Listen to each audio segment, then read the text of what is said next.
Live Q&A with Richard Wolfe. Investigative findings exposed. Your questions answered. You've seen the reports, you've read the findings. Now it's time to go directly to the source. Richard Wolfe of Richard Wolfe Enterprises is hosting an exclusive live Q&A session. This is your chance to get answers.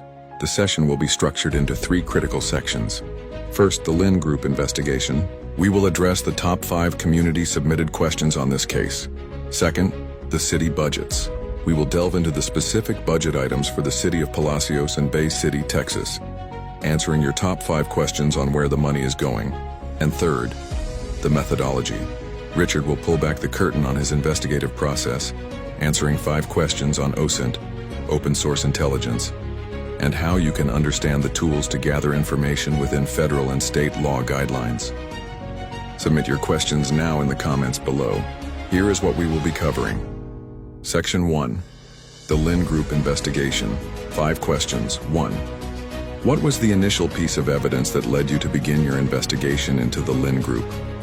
2. Can you explain the alleged connection between the Lynn Group and public officials in Matagorda County? 3. What do your findings suggest about the flow of funds?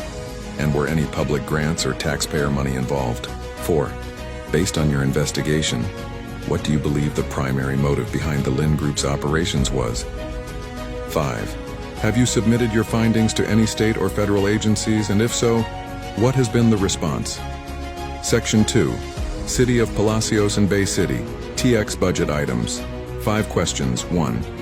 Regarding the Palacios City budget, can you break down the specific line item for downtown revitalization and explain where those funds were actually allocated? 2. In the Bay City budget, there is a significant allocation for professional services. Which contractors received these funds and what was the specific service provided? 3. Both cities have seen a rise in utility rates citing infrastructure upgrades. What evidence exists that these upgrades have been completed as described? How do the budget allocations for city manager and administrative salaries in these 2 cities compare to similarly sized municipalities in Texas? 5. What process did you use to file requests for these budget documents, and were any requests delayed or denied?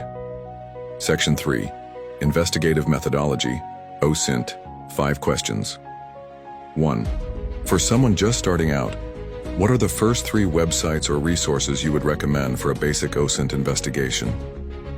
2.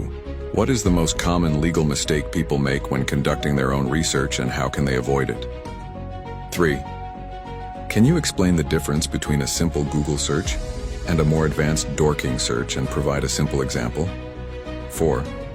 When you hit a dead end in your online research, what is your strategy for overcoming it? 5. How do you verify that a public record you find online, like a PDF document, is authentic and has not been altered? Join us for this unprecedented live event. Get the facts, understand the process. Disclaimer. Richard Wolfe is an investigator and not an attorney or a licensed financial advisor. This session is for informational and educational purposes only and does not constitute legal or financial advice. You are responsible for ensuring your own actions comply with all applicable federal, state, and local laws. Live Q&A with Richard Wolfe, Subday.